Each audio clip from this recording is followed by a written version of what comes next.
Bom dia. Eu sou Gildo Magalhães, professor de História da Ciência na USP e dirijo o Grupo Cronos do Centro de História da Ciência aqui no Instituto de Estudos Avançados. Hoje teremos uma palestra intitulada Abordagens Mecânicas para o Eletromagnetismo no século XIX. E será apresentada pela professora Cibele Celestino Silva, que é formada em Física pela USP, com mestrado e doutorado em Física pela Unicamp, na área de História da Física. Tem pós-doutorado no Grupo de História e Teoria da Ciência, também da Unicamp, e atualmente é professora no Instituto de Física de São Carlos, da USP, onde ela atua exatamente na área de História da Física e Ensino da Física. Ela foi Resident Scholar da Dinbiner Library no Instituto Smithsonian, em Washington, e também foi Visiting Research Fellow no The Backing Museum de Minneapolis. Foi diretora do International History, Philosophy and Science Teaching Group e da Associação de Filosofia e História da Ciência do Cone Sul. Coordenou o Observatório Dieter Schill, do Centro de Divulgação Científica e Cultural da USP, e coordena o curso de Licenciatura em Ciências Exatas da Universidade de São Paulo. E só acrescento que a Cibele ela é adepta e atuante da hipótese de uso da história da ciência para o ensino de ciências. Então, Cibele, com a palavra. Obrigada pelo convite de poder falar aqui no IA. É uma grande honra, obrigada pela presença de vocês também. Eu fui surpreendida que eu vou ter que falar sentada para poder filmar. Isso é meio uma tortura, então não sei muito bem como é que vai ser. Vamos lá, né? Vamos tentar. Bom, esse seminário que eu vou apresentar aqui, eu vou começar apresentando um recorte histórico, né, para contextualizar o período que eu vou discutir, falar um pouco sobre o contexto epistemológico, falar sobre o que eu entendo por abordagem mecânica e falar um pouquinho sobre os trabalhos do Faraday, do Thomson, do Maxwell, que foram importantes para esse desenvolvimento da abordagem mecânica para o eletromagnetismo, e, posteriormente, eu vou falar sobre os maxwellianos, que são os autores posteriores ao Maxwell. Bom, então, no início do século XIX, a eletrostática e o magnetismo eles eram áreas que estavam bem estruturadas já. Então, ao longo do século XVII, ao longo do século XVIII, os estudos sobre eletrostática se desenvolveram, se estruturaram, houve um processo, inclusive, de matematização da eletrostática, então já era uma área bastante estruturada. E a mesma coisa para o magnetismo. O que a gente entende por galvanismo, que seriam as correntes, né, os estudos das correntes, ainda era uma área bastante desarticulada. Tinha estudos sobre correntes galvânicas na física, na química, na fisiologia, na medicina, e não havia uma compreensão ainda uniformizada sobre os estudos do galvanismo, e também não havia uma abordagem matemática para o galvanismo. Essa situação só começou a mudar por volta de 1820, com os trabalhos do Ørsted, que uniu, né, o galvanismo, as correntes, com o magnetismo. E aí, com isso, abre-se um caminho novo, de todo um campo novo de estudos, né, e que é o que a gente hoje chama de eletromagnetismo. E aí, esse novo campo ele tem fronteiras metodológicas específicas, ele tem fronteiras também que eu chamo aqui de socioprofissionais, e que isso vai ficar muito claro quando a gente vê os maxwellianos, como que a contribuição, como que a experiência profissional e os interesses envolvidos influenciam bastante as escolhas que são feitas. E, para a gente entender um pouco melhor o que está acontecendo ali, no começo do século XIX, havia basicamente duas abordagens para o eletromagnetismo. Uma que é o que a gente chama de abordagem de força-distância, para ter um nome assim, que é basicamente formada por trabalhos importantes do Coulomb, do Ampère, do Neumann, do Weber, do Riemann, que são baseados na ideia de ação à distância entre corpos carregados, entre correntes, entre ímãs. E esses trabalhos eles seguiam a tradição newtoniana. Então, a ideia da lei de Coulomb, que é 1 sobre R2, também vem dessa estrutura, né? Forças agindo entre cargas e tal. Então, eles usavam a tradição newtoniana para analisar os fenômenos eletromagnéticos, e eles também procuravam uma lei fundamental que seria aplicável a cargas pontuais, paradas ou em movimento. Então, eles olham para uma corrente elétrica, por exemplo, como um conjunto de cargas em movimento e estudam a interação entre esse conjunto de cargas em movimento, que é um trabalho assim que o Ampère, por exemplo, faz, o Weber também faz, e que foi uma linha de pesquisa que rendeu bastante frutos ao longo tanto do século XIX, e até hoje tem gente que pesquisa essa abordagem que a gente fala de ação à distância para o eletromagnetismo. Não é a abordagem mainstream, que com o grande sucesso estrondoroso da teoria de Maxwell, essa abordagem acaba perdendo espaço, mas que até hoje ainda tem gente que usa essa abordagem nos estudos de eletromagnetismo. Uma outra abordagem já é a abordagem que a gente chama de abordagem de campo, que começou com os trabalhos de Ørsted, depois Faraday, Thomson, Maxwell, e eles todos eles se dedicaram a deixar de lado a ideia de ação à distância e entender as interações entre o que a gente chama hoje de corpos carregados como sendo mediadas por um meio, ali, um campo, linhas de força, abordagens distintas que foram variando ao longo do tempo. E esses autores eles vão tentar compreender os fenômenos eletromagnéticos como sendo algo espalhado pelo espaço e não concentrado em pontos, né, como cargas. Então, a própria ideia de carga também é uma coisa que é bastante discutida ali no período. E essa abordagem, por eles entenderem que o fenômeno eletromagnético estava espalhado no espaço, ele tinha que estar acontecendo em algum meio. E esse meio seria o éter. Então, isso levou toda a introdução do éter como sendo um conceito básico no eletromagnetismo, que perdurou toda a física do século XIX e as primeiras décadas do século XX.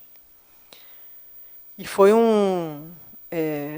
essa abordagem que acabou sendo, como eu disse, a abordagem que virou a abordagem mainstream.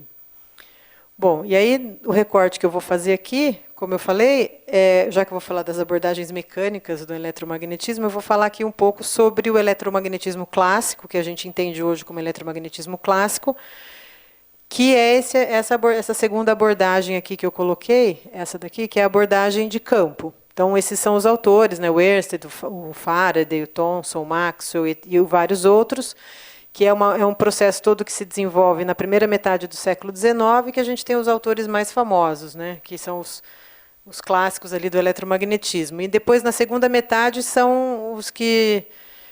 tem um historiador da física que chama Hunt, que ele chama os maxwellianos. Tem até um livro que chama Os Maxwellianos, que ele fala sobre esses autores, né? E aí, entre eles, estão o Heaviside, o Hertz, o Fitzgerald, o Lodge, vários outros. A gente vai ver depois que o Heaviside tem um papel muito importante aí no estabelecimento da formulação, não vou dizer final, mas na formulação mais próxima do que a gente aceita hoje para o eletromagnetismo, embora ele não esteja, quando a gente fala de eletromagnetismo, o nome dele não está lá no panteão sagrado, né? Bom, e aí uma coisa importante é que o método, um dos métodos utilizados era muito relacionado com a relação entre modelos e a realidade física. Então, eles buscavam compreender essa relação entre os modelos eletromagnéticos e a realidade física. Uma das abordagens possíveis era o uso de analogias, então o uso foi extensivo. Então, os fenômenos que já eram mais bem conhecidos na época, por exemplo, os estudos de calor, que o Fourier já tinha publicado o trabalho dele sobre condução de calor, o movimento de fluidos, então as relações entre pressão e velocidade num fluido elas eram bem conhecidas, e isso também foi usado como fonte de inspiração para as analogias para o estudo dos efeitos eletromagnéticos que correriam no éter, e também os estudos de meios elásticos, que era uma área bastante quente assim na época. Era uma das coisas importantes que estava acontecendo na física. Então, os trabalhos de Stokes, de Green, sobre meios elásticos, eram trabalhos que todo mundo que era bem informado sobre física conhecia. E aí, para estudar os novos fenômenos, os fenômenos eletromagnéticos, nessa abordagem de campo, eles partiam, eles tentavam olhar o que estava acontecendo nesse meio, que seria, então, as propriedades deles não eram muito bem conhecidas, então tinha abordagens que consideravam o éter como sendo um fluido, então eles usavam a mecânica de fluidos para se inspirar, ou abordagens que pensavam no éter como sendo um meio elástico, então as pressões, as tensões que aconteciam nesse meio, eles tentavam olhar isso como sendo análogos às grandezas eletromagnéticas. E eles também se preocupavam em construir imagens mentais dos fenômenos eletromagnéticos baseadas em modelos mecânicos, e que é uma abordagem que, pelo menos do ponto de vista didático, a gente usa até hoje. Então, a gente imagina um campo elétrico como sendo linhas de força entre duas placas. A gente imagina o campo magnético em torno de um fio como algo girando. A gente consegue fechar o olho e fazer uma imagem mental de um fenômeno que não necessariamente você não tem coisas indo de uma placa para outra, mas a gente faz essa representação, e a origem disso está nessa abordagem dos autores desse período. Então, havia uma forte tendência para o desenvolvimento de modelos realísticos para explicar os fenômenos eletromagnéticos, e eles acreditavam também que seria possível construir modelos mecânicos capazes de explicar, numa abordagem realista, os fenômenos físicos, todos, inclusive os eletromagnéticos. Então, isso era feito considerando o éter como a base dos fenômenos. Então, nesse contexto, as equações de campo, elas não eram consideradas como os principais elementos da teoria. Isso foi também uma coisa que hoje qualquer um que for pegar um tratado pega um livro clássico de eletromagnetismo, lá pega o livro do Jackson, não tem referência a modelos mecânicos, não tem referência a quase nada que seja palpável, né? São contas, muitas equações. E isso foi uma coisa que aconteceu ao longo do século XIX, essa abordagem. E também foi uma escolha muito consciente de mudar da abordagem mecânica para a abordagem matemática. Foi uma coisa que aconteceu ao longo do período, e a gente vê, eu vou mostrar no final, como que isso aconteceu. Foram escolhas de autores, principalmente o Heaviside, que teve um papel super importante nisso, para essa ênfase que acabou sendo dada para os componentes matemáticos, para as equações de campo. Mas, no começo, para os desenvolvedores do eletromagnetismo, as coisas não eram bem assim. E, para eles, quantidades como carga, corrente, campo, potencial, todas essas grandezas, que são grandezas essenciais ali no eletromagnetismo, elas tinham propriedades mecânicas relacionadas com rotações, torções, tensões, forças, deslocamentos, e também a elas era associada uma realidade física. Então, é uma abordagem que foi se transformando ao longo do século XIX, e daqui a pouco vocês vão entender um pouquinho melhor isso. Bom, e aí eles desenvolveram uma teoria de interações locais, que quer dizer que as cargas não produzem ações à distância, né? Ações à distância, e o éter seria o intermediário para essas ações. E aqui tem alguns dos autores, como eu já falei, né? Os autores mais importantes. Bom, Faraday, que é um autor bastante conhecido, todos vocês já devem ter ouvido falar dele, ele, inclusive, uma das coisas que é famosa, né, que ele não tinha uma formação acadêmica tradicional e tinha pouco conhecimento de matemática. Ele não tinha, como o Thomson, que é o Lord Kelvin, e o Maxwell, por exemplo, eles tinham uma formação em matemática muito sofisticada. O Faraday já não. E, portanto, a gente pode pensar que isso influenciou bastante a forma dele de explorar os novos fenômenos. Ele pensava bastante de forma bastante concreta, utilizando analogias e imagens, né, para analisar os fenômenos elétricos e magnéticos. E ele também utilizou exaustivamente o conceito de linhas de força. Ele foi uma coisa bastante importante na abordagem que ele colocou para o eletromagnetismo. Essa primeira imagem aqui, que representa aquela imagem clássica, né, de um ímã com limalha de ferro e tal, as linhas de força elas já tinham sido observadas muito antes do Faraday. Que, observadas com ímã, usando pó de ferro, elas já eram conhecidas já no século XVIII, descritas e em bastante detalhes, né? E aí, para o Faraday, essas linhas elas passaram a adquirir um caráter real. Elas não eram entendidas como linhas abstratas. Hoje a gente olha para as linhas de campo e pensa nisso como uma coisa abstrata. Mas para o Faraday elas eram entidades reais e elas eram responsáveis pela produção dos fenômenos elétricos, magnéticos e também para explicar os eletromagnéticos, como, por exemplo, a indução.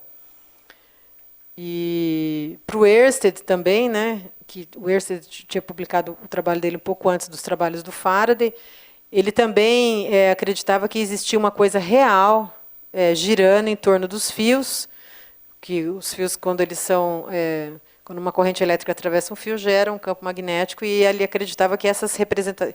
E aqui, não dá para eu apontar aqui, que não pega, mas nessa imagem azul aqui, também é limalha de ferro, e aí essas linhas eram entendidas como sendo reais. O Faraday, como eu disse, ele também aplicou os conceitos de linha de força para a eletricidade. Então, essas ideias essas representações que a gente utiliza de interação entre cargas ou entre placas, era uma coisa que o Faraday também fez, não foi só para o magnetismo, né? Ele começou com a ideia de linhas de campo estudando magnetismo, mas ele também passou isso para as linhas de campo, para as linhas de força elétricas, né? E aí, com isso, ele explicava atrações e repulsões, por exemplo, como propriedades dessas linhas, que seriam tensões e repulsões laterais. Que tensões, por exemplo, aqui, né? Aqui haveria uma tensão e aqui seria uma repulsão lateral. E também a indução era explicada pensando em termos dos movimentos das linhas de força magnética que passavam por um fio condutor. As linhas de força, então, passaram a ser vistas como reais, mais do que a própria matéria e as cargas. E os átomos, no contexto de Faraday, estou fazendo aqui um resumo, porque se a gente for olhar isso em detalhes, tem muito mais coisas aí. A gente pode discutir a noção do que é matéria para o Faraday. Seria um outro universo aqui, mas para o que nos interessa nesse contexto, é assim que a gente pode olhar, que seriam, então, os átomos seriam simplesmente centros de força de onde emanam as linhas de força. Então, ele não pensa, o foco não está no átomo, mas sim nas linhas de força. Uma coisa interessante também que o Faraday explorou, não só o Faraday, mas outros, por exemplo, o Charles Wheatstone, que é a relação entre linhas de força e luz, que já aponta para uma relação entre os fenômenos elétricos e magnéticos e luz. A gente geralmente pensa nisso como sendo uma coisa do Maxwell, mas o Faraday já estava pensando nisso.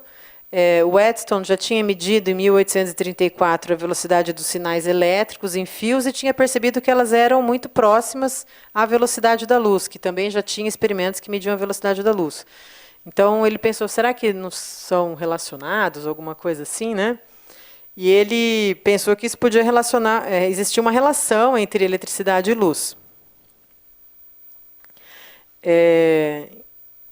E aqui é uma fala do Faraday, que eu não sei porque no slide aqui não tem o resto, mas no original tinha, que a visão que apresento de forma tão audaz considera, portanto, que a radiação é um tipo de vibração nas linhas de força que se conectam às partículas que conectam as partículas e as massas da matéria.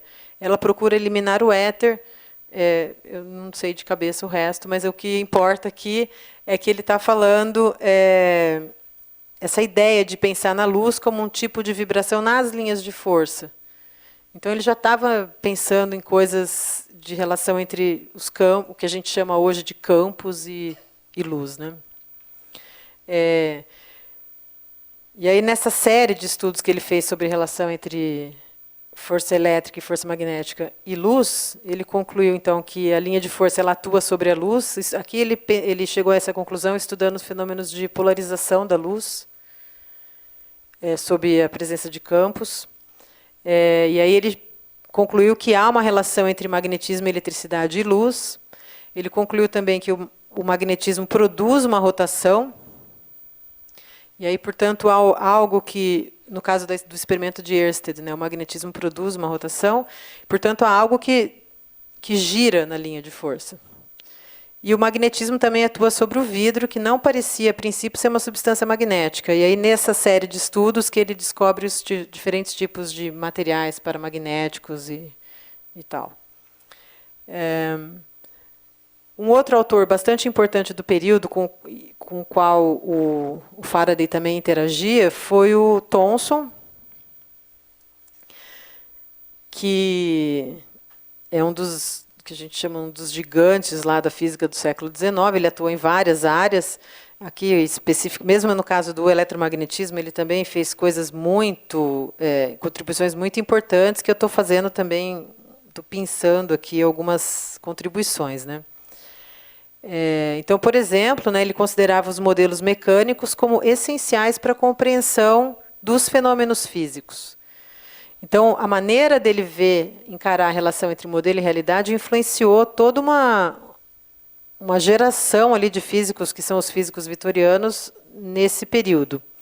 Para ele, né, ele colocou uma citação que ela é bem forte, e eu acho ela muito ilustrativa do jeito que eles, para a gente poder entender como que os físicos do período pensavam, né? Pelo menos esses vitorianos, que é os da Europa, o Ampère, o Weber e tal, eles estavam pensando de ação à distância, mas aqui é o contexto que a gente está na física britânica, né? Então ele fala que eu nunca me satisfaço até que consiga fazer um modelo mecânico de algo. Se consigo construir um modelo mecânico compreensível, eu compreendo o fenômeno. Creio firmemente em uma teoria eletromagnética para a luz. Mas eu quero entender a luz da melhor forma possível, sem a introdução de coisas que entendo menos ainda. Esta é a razão que considero a dinâmica. Eu posso construir um modelo em dinâmica, e eu não posso em eletromagnetismo. Então, com isso, a abordagem dele é uma abordagem, ele tenta construir uma abordagem mecânica para os fenômenos eletromagnéticos. E a maior parte dos trabalhos dele vai nessa direção. Como eu disse, né, um dos métodos utilizados é a construção de analogias. E, no caso aqui, o Thomson usou bastante o trabalho do Fourier sobre calor. E nesses trabalhos há uma grande ênfase aos aspectos geométricos, e os trabalhos não especulam sobre a natureza do calor. O que é o calor? O que ele está querendo fazer é descrever como que se dá a propagação de calor entre fontes, entre objetos de temperaturas diferentes, sempre tratando o calor como, aqui ninguém tinha dúvida de que era um fluido. Então, e aí as suas equações básicas também trazem um significado direto e atribuem um papel importantíssimo para o conceito de fluxo, que também depois acaba sendo um conceito essencial para o eletromagnetismo. Um exemplo, né, que nesse trabalho de 1842,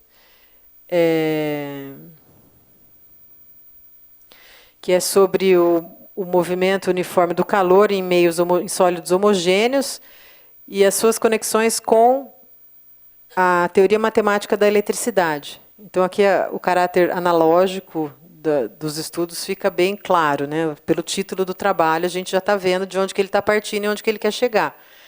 E aí, uma das coisas que ele faz nesse trabalho é utilizar um resultado que o Fourier já tinha chegado sobre a relação entre temperatura, fontes de calor e a distância, né? Então, o θ é a temperatura, o sigma fontes de calor e 1 sobre R é inversamente proporcional à distância. O Thomson olhou para isso e pensou, bom, isso é uma forma muito eficiente aí para a gente também pensar, descrever matematicamente o que a gente entende como sendo potencial elétrico. Ele partiu das equações do Fourier para chegar na equação do potencial elétrico. Olhar para o potencial como sendo também inversamente proporcional à distância. Então, nessa analogia, o calor, a eletricidade seria análogo ao calor, as cargas elétricas às fontes de calor, e o potencial elétrico análogo à temperatura. Ele também, isso foi nesse trabalho de 1842, e ele estava explorando esse tipo de abordagem. Então, ele publicou uma série de trabalhos usando analogias diferentes. Ele também desenvolveu várias outras, né? E o Maxwell ficou muito impressionado com os estudos do Thomson, e principalmente também em uma série de outros estudos que o Thomson mostrou também que seria possível você descrever os fenômenos eletromagnéticos como sendo também análogos aos fenômenos que ocorrem em sólidos elásticos, né? E aí é importante a gente lembrar que, do mesmo jeito que a teoria matemática para estudar o calor já estava bem desenvolvida, aqui, nessa outra abordagem, os trabalhos de Stokes também tinham os trabalhos do Stokes sobre a teoria da elasticidade, né, eles tinham sido recém-publicados e utilizando uma matemática bastante analítica, né, que partia dos teoremas que tinham sido feitas pelo uma abordagem matemática que tinha sido desenvolvida pelo Green. Então, a gente até hoje usa no eletromagnetismo o teorema de Green, essas coisas todas, né? Bom, e aí o Maxwell, nesse contexto todo, ele, partindo das analogias do Thomson, e também dos estudos do Faraday, então o Maxwell bebeu muito bem nessas duas fontes, o Faraday e o Thomson, entre outras, né? Ele tinha um parceiro muito... É engraçado, o Peter Tate, eu não sei se vocês conhecem, ele escreveu um trabalho sobre mecânica, ele era um trabalho bastante bonito, assim, forte sobre mecânica, e os dois, teve uma época que eles tiveram que concorrer por uma vaga na Universidade de Edimburgo, o Tate ganhou, o Maxwell perdeu, mas mesmo assim eles continuaram amigos e trabalharam juntos, escrevendo juntos várias coisas, inclusive o uso do símbolo nabla, lá que a gente utiliza bastante no eletromagnetismo, foi uma sugestão do Tate. Então, é um nome que a gente raramente escuta falar associado ao eletromagnetismo, mas que, então, eu estou falando disso para lembrar que, além do Faraday, além do Thomson, tinha várias outras pessoas que também estavam estudando o eletromagnetismo nesse contexto. E aí, aos 25 anos de idade, né, o Maxwell começou a tentar elaborar uma teoria mecânica para os fenômenos eletromagnéticos. E isso, para ele, era uma coisa clara. Assim, ele queria desenvolver um estudo mecânico muito inspirado também naquela ideia que eu mostrei a citação do Thomson. E aí todo o seu trabalho foi guiado por essa preocupação de construir uma teoria mecânica para o eletromagnetismo. Então, ele usou extensivamente modelos mecânicos para estudar e representar os fenômenos eletromagnéticos. Também utilizou a analogia que eu discuti há pouco sobre calor e potencial. E aí ele usou isso também para pensar que os efeitos elétricos eles são transportados por um meio contínuo através do espaço, e esse meio contínuo é o éter. E nessa perspectiva, ele publicou vários trabalhos. Entre eles, né, um que chama On Faraday's Lines of Force, que foi publicado em 56, e aqui ele desenvolve uma teoria matemática para descrever as linhas de força, porque o Faraday não tinha feito uma abordagem matemática, ele fez uma abordagem mais conceitual. E nesse trabalho também ele fala que, embora ele esteja fazendo uma abordagem matemática, né, ele fala que a intenção principal do trabalho era apresentar um método que requeira atenção e imaginação, mas não cálculos.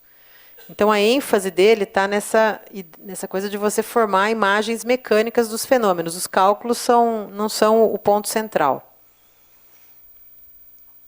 E aí, nesse trabalho, né, ele partiu de uma analogia formal entre o movimento de um fluido e a eletrostática e chegou em analogias materiais entre ambos os fenômenos, né? E aqui tem um exemplo também que eu acho bem bacana, que ele utilizou,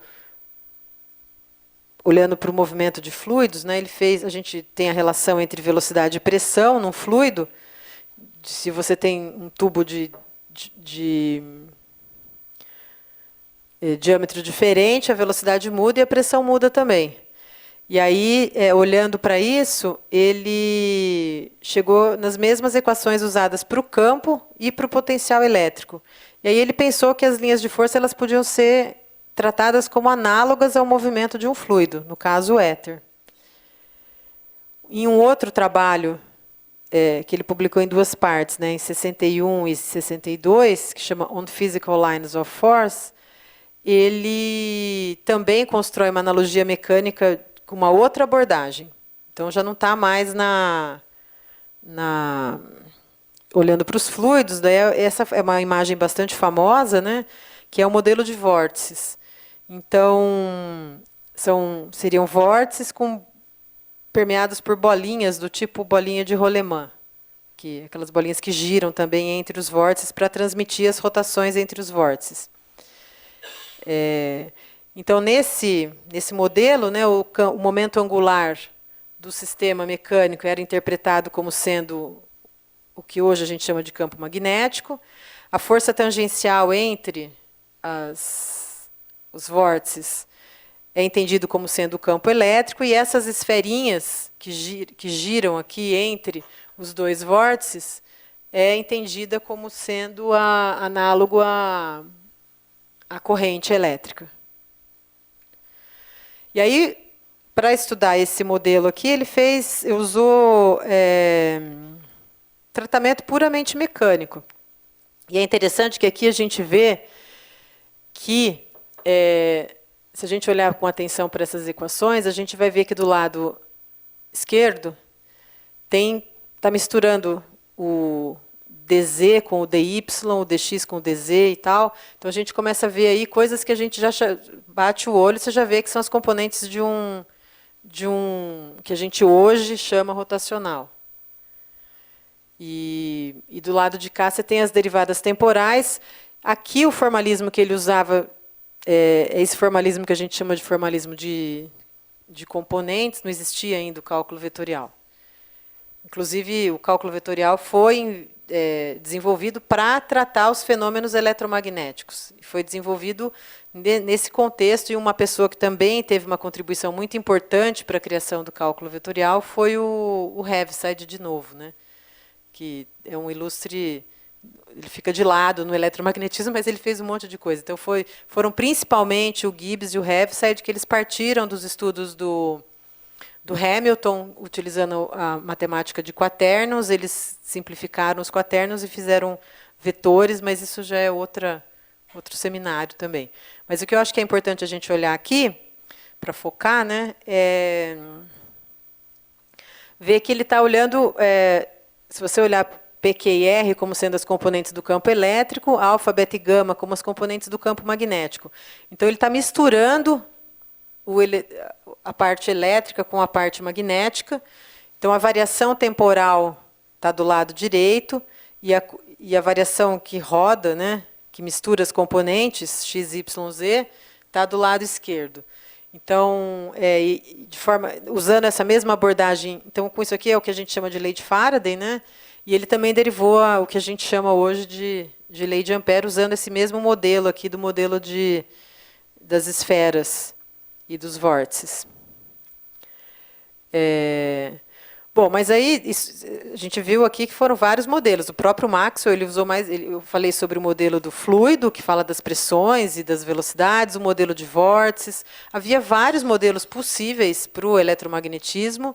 O Maxwell tinha total consciência disso e que quando ele publicou o Treatise on Electricity and Magnetism em 73 já, ele tinha clareza que seria possível você utilizar, seria possível não, ele usou a abordagem mecânica, mas ele não se restringiu a nenhum modelo em particular de éter. Então, por isso, para evitar esse compromisso com um modelo em específico, ele usou a abordagem lagrangiana, que é uma abordagem mecânica, mas que você não precisa pensar associar isso a um modelo específico de éter. E aí o livro dele foi um livro que teve um sucesso estrondoso. Uma das razões disso foi a relação entre luz e eletromagnetismo. Ele falou sobre a propagação da luz. E aí a gente vai entrar um pouco numa questão que deixa eu voltar aqui, que o trabalho dele foi muito importante para os desenvolvimentos que estavam ocorrendo na época, principalmente sobre comunicação, de telegrafia, a transmissão de sinais telegráficos em cabos submarinos, por exemplo, era uma coisa super importante. Você transmite isso e tem eles queriam ser o mais eficientes possíveis, ter menor perda, ter menor ruído. Então, a abordagem do Maxwell ela acabou sendo usada por essa outra linha de profissionais, que são um dos mais importantes, que é o Heaviside, de novo. Ele era um telegrafista. E ele estudou o Maxwell, ele não estava nem um pouco interessado no éter, ele não estava interessado em nada. Ele queria saber como que aquelas equações podiam ajudá-lo a melhorar a eficiência da transmissão dos sinais elétricos.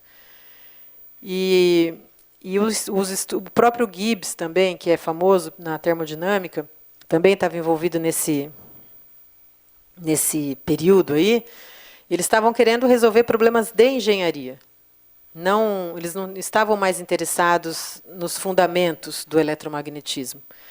E eles usaram o livro do Maxwell e, em muitas coisas, eles transformaram o que o Maxwell tinha escrito. Uma das coisas foi a invenção do formalismo de vetores. Escrever as equações do eletromagnetismo usando vetores. Então, eles desenvolveram o formalismo numa tentativa de simplificar aquelas 3 equações, de escrever tudo em uma só. O Maxwell, ele já havia, no livro aqui, ele já havia escrito resumos das equações usando um formalismo que é o formalismo de quaternions. E o que eles fazem é simplificar isso. Ao longo de todo o livro, a ênfase do Maxwell, ele utiliza o formalismo de coordenadas cartesianas. E, no final, assim, ele faz um resumo. Olha, mas a gente também pode escrever todas essas equações dessa forma. E ele fala que ele não quis usar o formalismo de quaternions ao longo do livro todo porque era uma coisa nova. E, de fato, era mesmo. E aí o Gibbs e o Heaviside, eles usam isso, esse resumo das equações num formalismo, e desenvolvem, simplifica demasiadamente ali, utilizando o formalismo de vetores. Então, os leitores do Maxwell, nesse período, tinha vários tipos de leitores. Um tipo é o tipo engenheiro, técnico, que quer resolver os problemas técnicos que estavam desafiando as pessoas na época.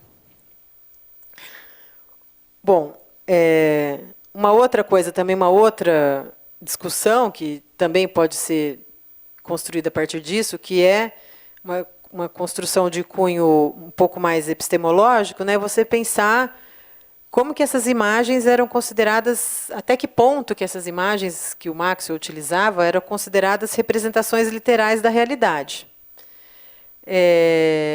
O Maxwell, ao longo de todo o trabalho dele, ele deixou muito claro que seria muito importante você conseguir visualizar claramente cada passo dado na construção da teoria.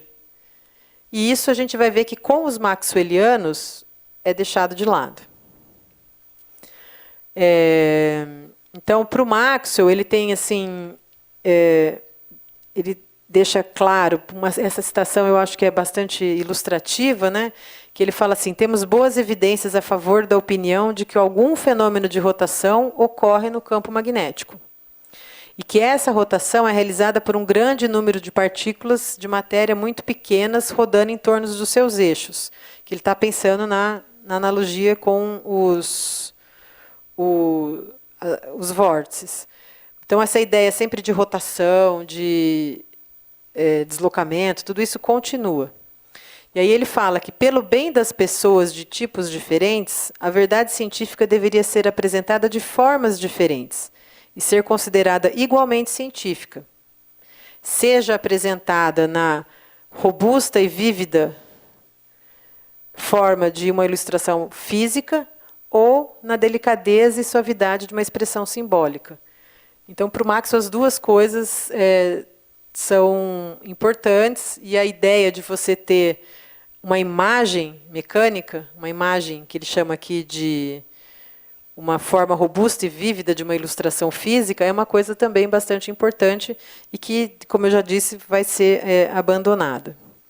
E vai ser abandonada pelos maxwellianos, né, que são as pessoas que são posteriores ao trabalho do Maxwell.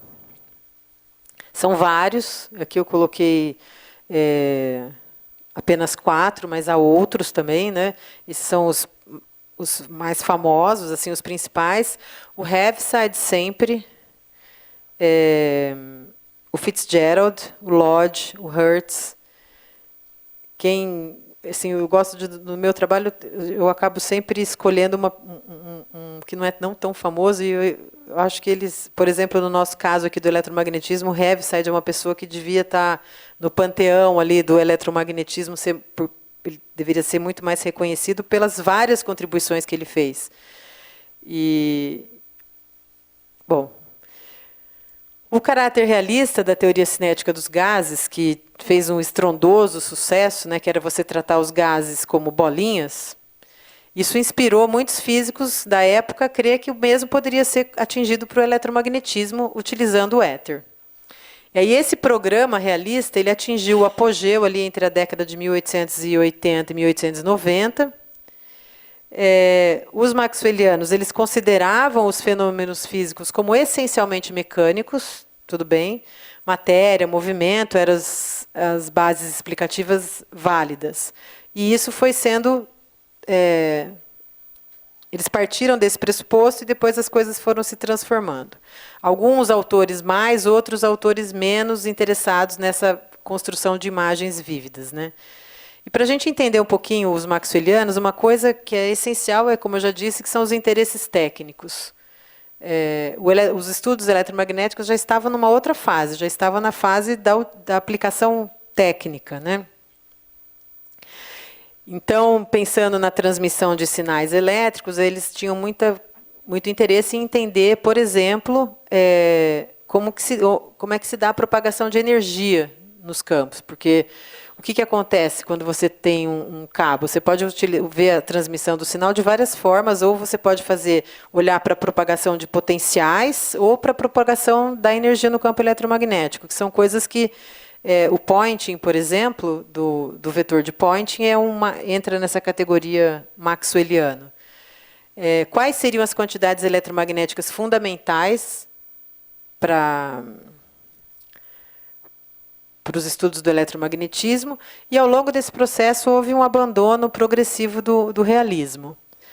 Alguns exemplos, né? Então, o Poynting ele construiu esse modelo de rodas girando presas por tiras elásticas, né?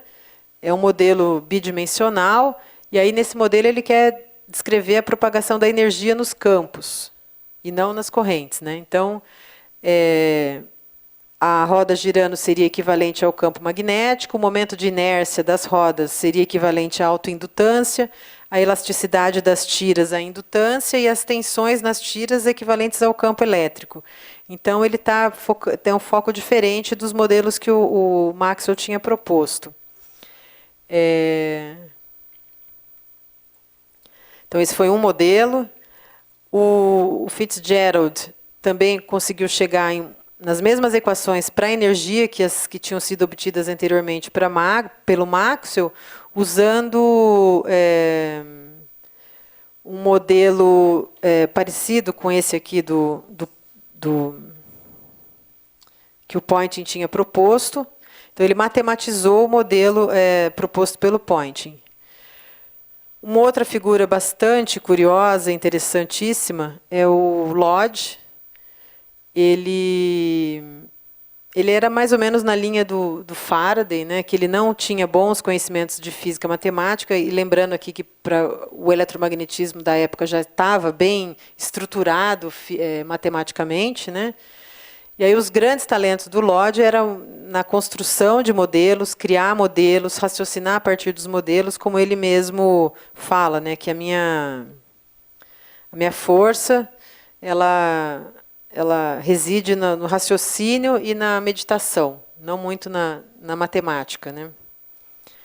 E aí ele faz uma abordagem não matemática baseada em modelos semimecânicos. E aí ele publica um livro que é bastante importante, de 89, que é The Modern Views on Electricity. E aí esse é um livro importante do ponto de vista de divulgação do eletromagnetismo, né? Porque ele ministrava palestras populares com demonstrações e ilustrações mecânicas do eletromagnetismo. Ele construía modelos. Por exemplo, esse modelo representando dielétricos e condutores. Então, tem as bolinhas e as cordas e as tensões nessa corda. O modelo de barra móvel, que representa a corrente elétrica, seria a barra, e as catraquinhas girando seriam o campo magnético. Um outro modelo que seria também de rodas dentadas, que representa uma camada de elétrico entre dois condutores. Então, ele faz essa abordagem mecânica para ilustrar os fenômenos eletromagnéticos. E isso ele faz também nessa perspectiva de divulgação científica, dando palestras e tal. Um outro, de novo, né, o Heaviside, ele coloca assim, uma frase que ilustra o que eu chamo aqui de mecanicismo radical, né, pro eletromagnetismo. Ele fala: sobre a frequente pergunta, o que é eletricidade, eu só posso dar pouca importância para a resposta. Mas para a pergunta, qual é o mecanismo dos fenômenos elétricos, é uma coisa muito diferente. Então, no começo, aqui nesse período, em 88, ele ainda era um mecanicista, ele estava interessado em entender mecanicamente o que era a eletricidade. E a gente vai ver que ele muda. O Heaviside, ele também era uma figura bastante controversa, né? Então, para ele, ele muda, e para ele tudo bem de mudar, porque ele fala claramente que ele tem uma missão, que ele quer resolver problemas, ele não quer ficar elocubrando, vamos dizer assim. E aí toda a discussão que acontece na época do desenvolvimento do cálculo vetorial, ele deixa isso muito claro. E ele usa uma linguagem muito forte, às vezes até engraçada. Ele fala lá do monstro quaterniônico de 3 pernas e fala umas coisas assim. E ele nunca teve uma posição universitária. Ele era um técnico, ele trabalhava no escritório de telegrafia. Então ele não era muito ligado na academia, mas mesmo e publicou muita coisa. Tinha uma revista que chama The Electrician. Ele publicou muita coisa sobre a propagação de sinais telegráficos. Então, ele foi bastante importante. E aí uma pergunta que a gente pode fazer, né, até que ponto que as imagens eram consideradas representações literais da realidade? Uma coisa, elas eram usadas para facilitar a compreensão. Isso desde para o Lodge, que fazia as palestras de divulgação, até para o Maxwell, que estava desenvolvendo as equações, né? E aí, de novo, também, esses modelos eles eram usados para visualizar as etapas da construção dos conceitos físicos. Só que esse programa ele começou a ser criticado, esse programa realista, né? Passou a ser criticado. porque ao longo da década de 80, final da década de 1880, década de 1890, ao longo desse período, desses 20 anos, as equações que haviam sido propostas inicialmente pelo Maxwell, elas se transformaram bastante. Talvez se o Maxwell acordasse hoje, ele vai lá, abre o livro do Jackson, ele não vai se reconhecer ali naquele material. E a mesma coisa acontece com o Newton, com vários deles, né? Se o Newton acorda também, ele vai pegar o livro do Halley e vai falar: hã? O que é isso? E a mesma coisa aconteceu com as equações de Maxwell, e as pessoas que fizeram modificações importantes foram o Heaviside, o Hertz, e vários outros ali, e eles, nesse processo, a manipulação matemática das equações passou a prevalecer em relação à busca da compreensão dos mecanismos de éter. O que era o éter, quais eram as propriedades do éter. Então, eles deixaram de lado essas perguntas e priorizaram a manipulação matemática. Para o Heaviside, lembrem que a citação que eu coloquei dele aqui era de 88, essa daqui. 5 anos depois, ele já estava com uma visão diferente. Ele começou a pensar que encontrar a verdadeira estrutura do éter seria muito ambicioso, difícil, especulativo e pouco prático. Dentro da percepção do pouco prático, sou eu que estou colocando, pensando no jeito do Heaviside encarar a ciência. O Poynting também, né, colocou que creio que o tempo para a construção mecânica final se esgotou e que no presente o progresso é mais provável se ficarmos contentes com a explicação eletromagnética, que é a explicação que deixa de lado a abordagem mecânica, né, e deixarmos o éter de lado. Então, a gente vê que, ao longo desses anos, desde as propostas iniciais do Thomson, do Maxwell, a conexão com a preocupação em entender mecanicamente os fenômenos vai mudando. E, para mim, essa fala do Poynting ela é muito ilustrativa. Então, ele deixa claro que, se a gente quiser progredir no campo do eletromagnetismo, a gente tem que usar uma outra abordagem. Bom, e aí, com isso, né, a gente consegue ver que, para os vitorianos, a física era uma ciência vívida e tátil. Isso fica claro, né? Eles eram pessoas de forte imaginação e sua confiança em modelos concretos e analogias marcou uma época e caracterizou o que a gente entende hoje por física vitoriana, né? E uma outra coisa super importante é que os estilos de pensamento eles vão mudando ao longo do tempo e eles estão relacionados tanto com a formação dos indivíduos, com os interesses econômicos envolvidos também, e também pelo estágio, né, de desenvolvimento do assunto, do caso aqui do eletromagnetismo, que eu poderia aqui que eu chamo aqui de escala paradigmática, né? Então, dependendo de que ponto que você está, a ênfase é dada em aspectos diferentes. Aí os estilos de pensamento também vão mudando ao longo do processo. Então, no caso do eletromagnetismo, isso fica muito claro, que eu tentei resumir aqui bem rapidamente todo esse percurso, tá? E aí, com isso, eu encerro a minha fala, agradeço a atenção de vocês. Muito obrigada.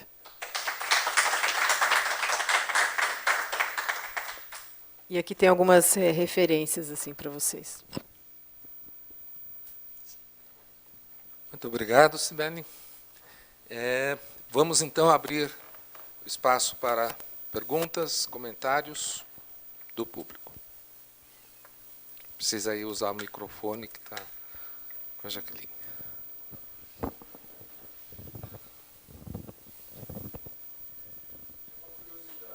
Um instante, só um instantinho.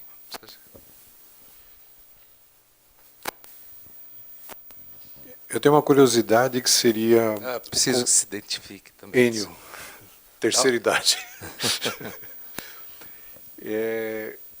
O modelo atômico de Bohr, como é que eles tinham podiam estabelecer referência ou a base com os modelos atômicos nessa época, como é que era visualizar, como é que era considerado esse tipo de coisa?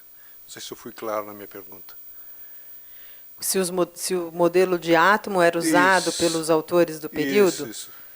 Então, a entrada dos modelos atômicos é uma coisa mais para o finalzinho, é uma outra fase dos estudos de eletromagnetismo que eu não coloquei aqui, que aí entra Abraham, entram outros autores que passam a considerar o átomo, né? Então, para o Faraday, para o Maxwell, o átomo ele não era um elemento essencial. Aí depois eles passam o átomo passa a ser considerado.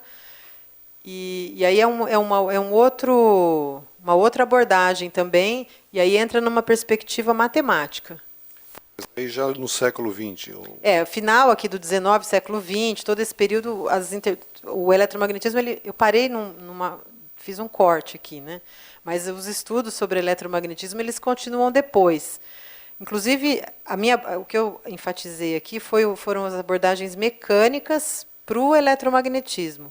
Ao longo das primeiras décadas do século XX, começou a acontecer um movimento contrário, que era fazer uma abordagem eletromagnética para a mecânica.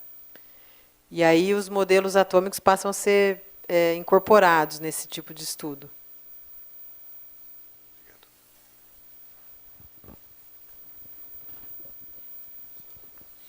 Muito interessante tudo.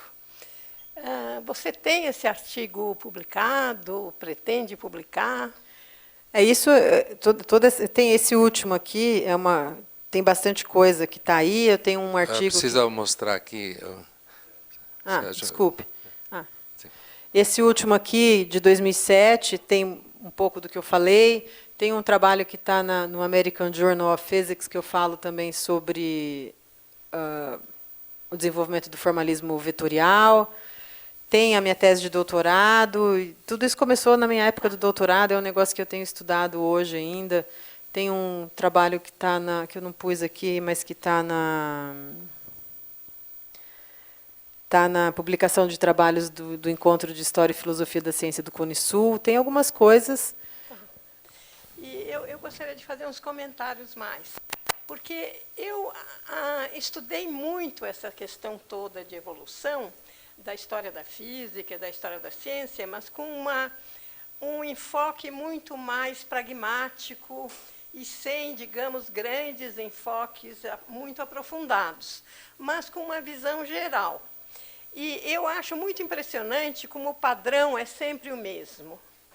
Se você olhar todo o desenvolvimento da ciência, o padrão é sempre o mesmo. Você chega num desenvolvimento matemático, mas você só chega nele com uma intuição física de alguém que não usa matemática. E na hora que consegue juntar, dá a grande explosão e depois entra uma parte técnica e uma parte matemática que se afasta da junção dos dois. Isso é recorrente sempre. Começa quando você vai olhar Platão e Aristóteles, e isso permanece ao longo de toda a história da ciência. E eu acho que essa questão da facilidade da imagem mecânica, ela vem da evolução humana. Porque o ser humano, primeiro, aprendeu a usar na prática as forças mecânicas para viver. Então, o ser humano tem interiorizado dentro de si toda a parte de mecânica. Ele não precisa de um grande arcabouço acadêmico e teórico para conseguir entender. O corpo humano entende a mecânica. Para você andar, você precisou internalizar a mecânica. Então, a mecânica faz parte do corpo do ser humano. Ao passo que, daí para frente, você precisa da razão, você precisa da matemática e você precisa de uma intuição brutal para conseguir ultrapassar. E toda vez que você tem grandes questionamentos científicos, o ser humano volta para a parte mecânica mais básica, que é aquela do seu corpo. Então, você chega até em terraplanismo de volta. Porque o terraplanismo está associado com como é que o corpo se mexe na vida cotidiana. E se a pessoa não tem nenhum arcabouço matemático, não sabe nada de teoria, ela gruda nisso e fica nisso.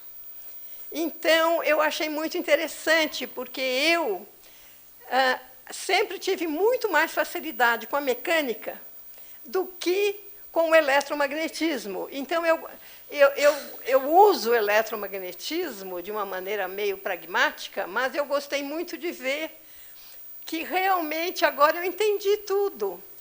E o Maxwell é absolutamente incrível, porque quando eu fui estudar um problema mais profundamente, que é a união da física com a química, porque eu trabalho na interface física, química e biologia.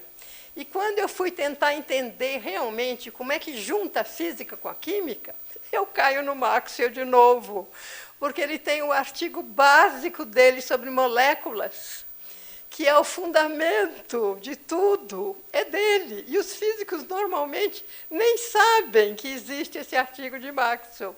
É o artigo em que Maxwell propõe moléculas e mostra uma maneira de usar a teoria cinética dos gases para conseguir chegar, sei lá, no número de Avogadro e vai embora.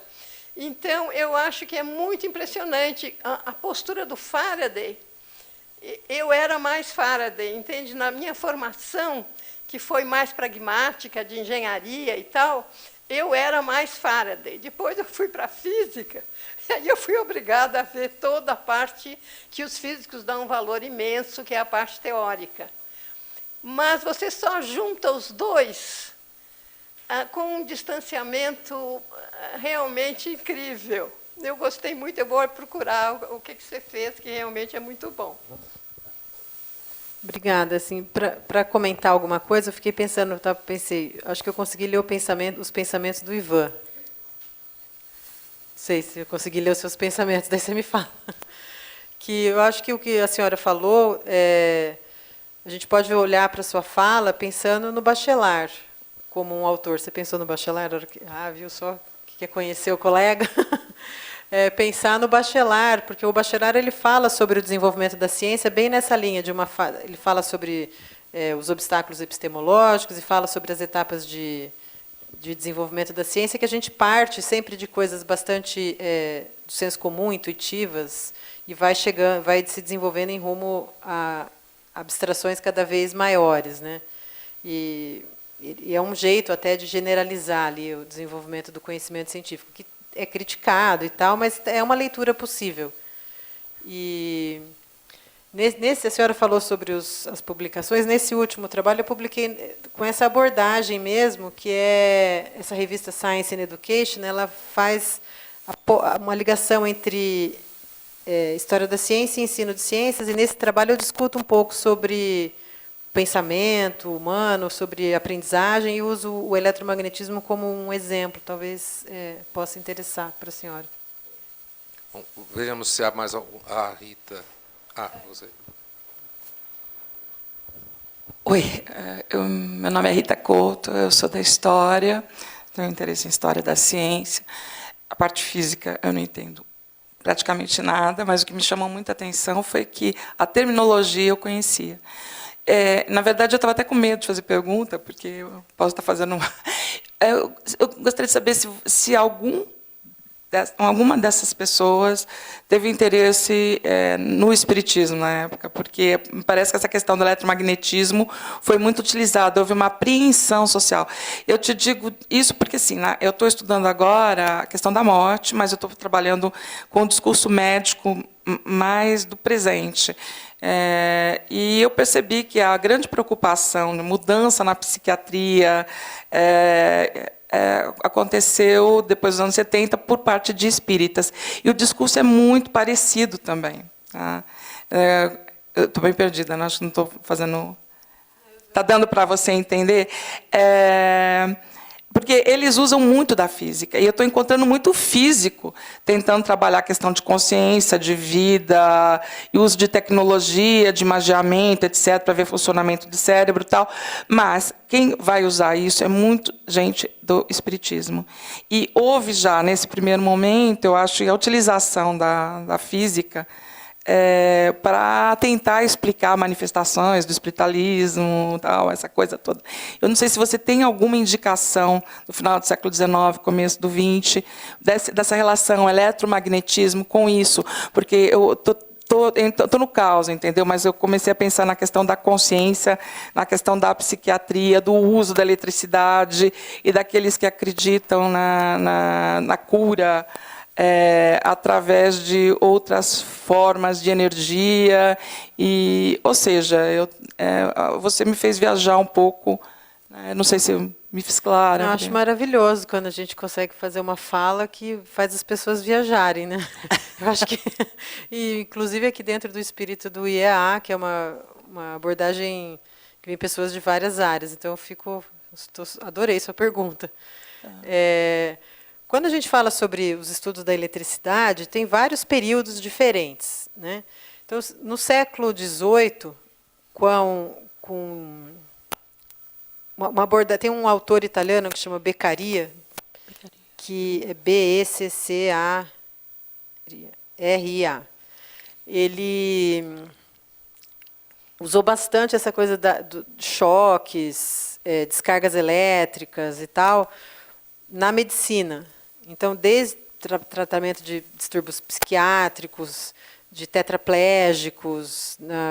Então, foi toda uma linha que começou ali no século XVIII. Depois, com a descoberta do galvanismo, a ideia de você pegar cadáveres, inclusive humanos, e dar choque, e o cadáver se estribucha e tal, né? Isso também foi uma linha bastante importante, os estudos do Galvani com as rãs e tudo mais, né?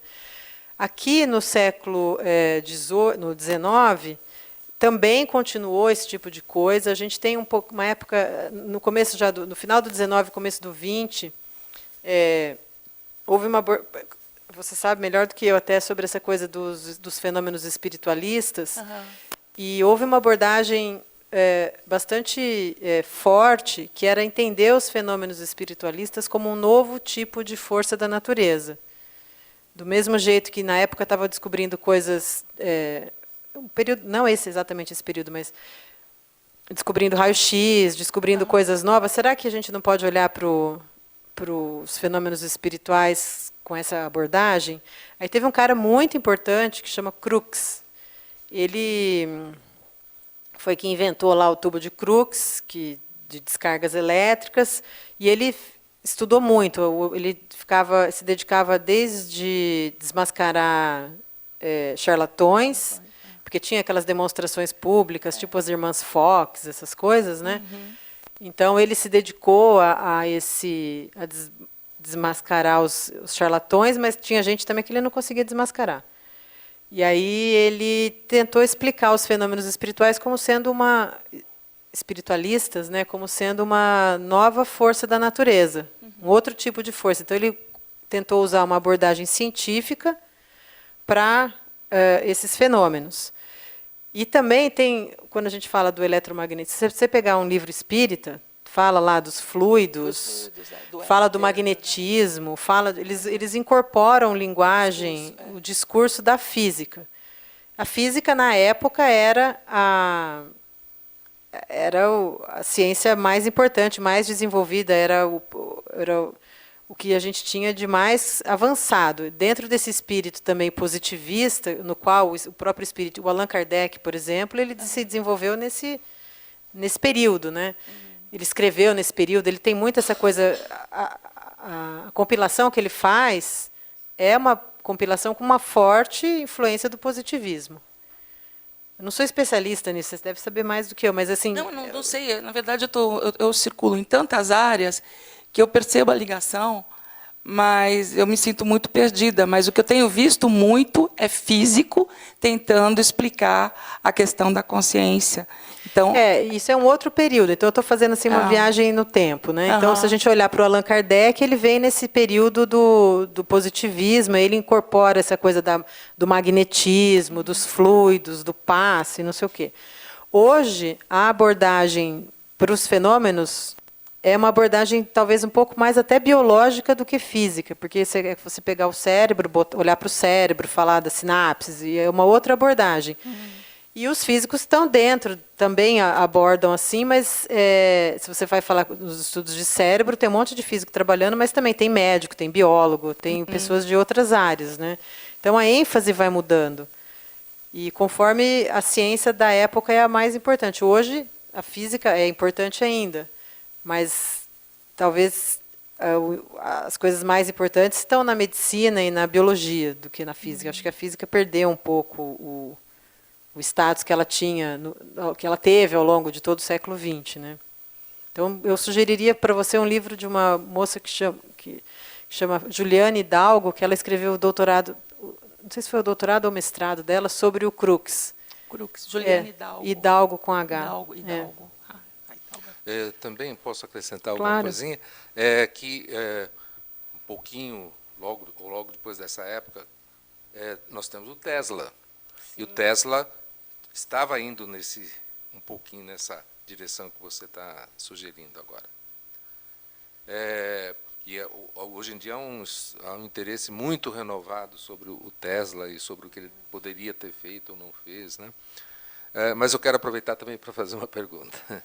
Você logo no início mencionou que aquela primeira linha newtoniana ficou desprestigiada, mas que hoje em dia ainda há pessoas que pensam naquele tipo de mecânica.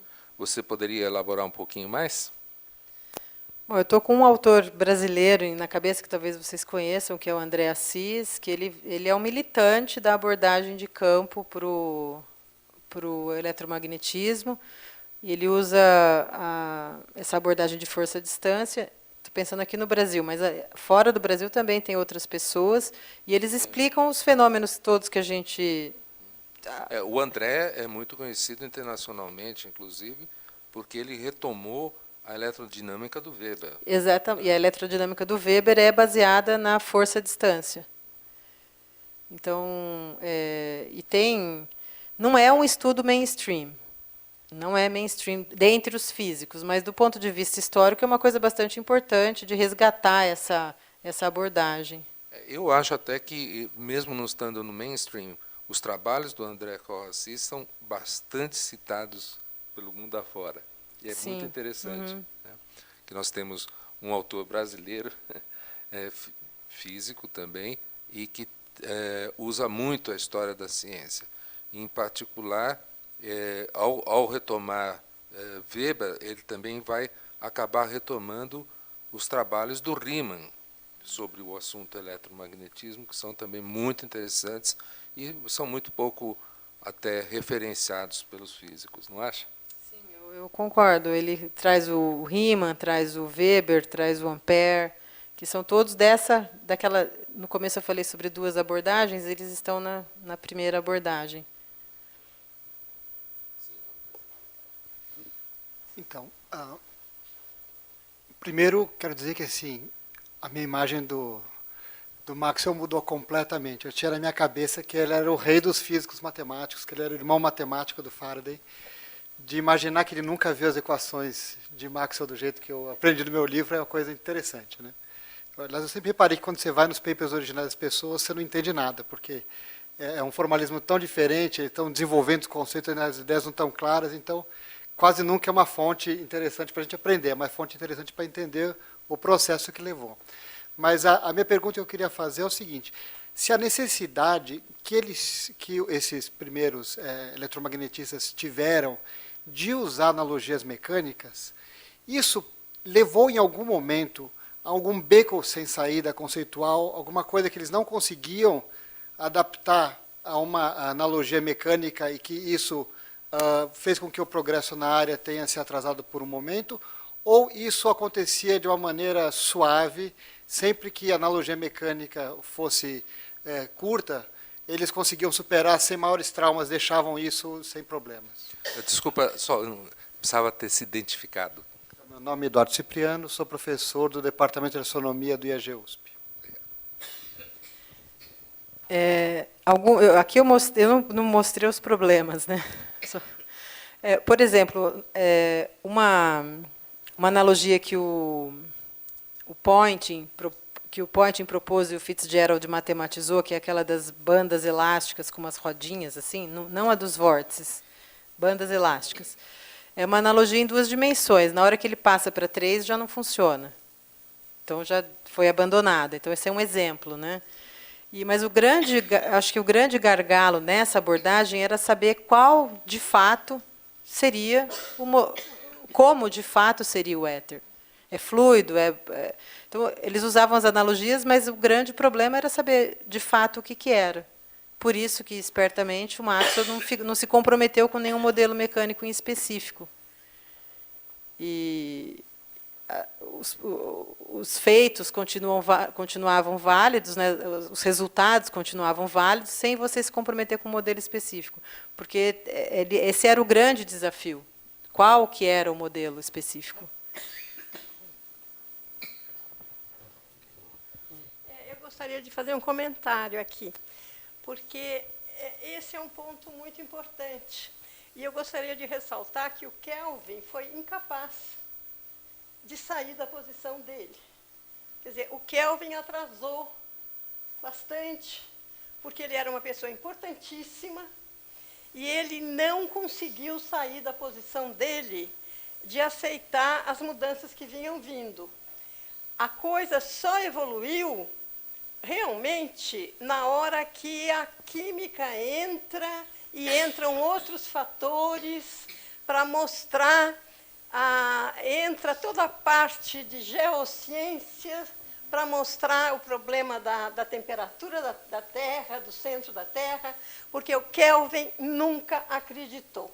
Ele tinha um modelinho de resfriamento da Terra e com a idade uma idade muito pequena. E ele nunca aceitou que a idade da Terra era muito maior por causa de coisas que a geologia estava mostrando e que veio de outra direção completamente diferente, porque toda a parte geológica era a aristocracia britânica que achava graça em pesquisar. Então, é uma linha de pensamento nova. Ela não influenciou diretamente no eletromagnetismo, mas ela teve uma influência ainda maior para começar a física moderna. A física moderna não existiria se a química não tivesse se estruturado no final do século XIX com a tabela periódica dos elementos. Este é o ano da tabela periódica dos elementos e valeria a pena enfatizar isso. A física moderna não existiria sem a química. Os físicos não gostam de aceitar isso, mas todos os químicos sabem isso, entende? Então, esse é um ponto, realmente, o Kelvin nunca abandonou a posição dele. Só um comentário, sobre a precedência até da química sobre a física, os historiadores da ciência estão atualmente muito atentos a isso. Há muitos trabalhos que mostram, como até falei agora há pouco, a precedência da química sobre a física. Eu acho isso até muito interessante, porque a física, durante muito tempo, esteve sempre sendo considerada a rainha das ciências naturais. Então, tem que dividir um pouco esse reino. O Ivan queria falar? Vamos ter que ser breves, porque está chegando perto da hora do encerramento. Então, fantástica a apresentação da Cibele. E eu tenho uma pergunta, talvez até bem breve, talvez até bem simples. No título, você adotou abordagens mecânicas para o eletromagnetismo. E eu queria saber se tem algum motivo, se foi mais estético, ou se tem mais motivos para não chamar de abordagens mecanicistas para o eletromagnetismo. Se você vê diferença nos termos, porque quando eu penso mesmo na tradição continental da ação à distância, eu tendo a chamar de uma abordagem mecânica, mas não mecanicista, porque não está com os modelos tão elaborados, uma mecânica de contato, etc., que se torna a tradição britânica. Você tem só um comentário sobre isso? Eu confesso que eu nem pensei no assunto na hora que eu fui dar o título, mas agora, com o seu comentário, eu acho que você tem razão. Assim, chamou a atenção e acho que você tem razão aqui, seria o termo mecanicista seria mais apropriado. Mas na hora que eu pensei no título, eu não pensei nisso. Confesso, né? Também só um comentário breve.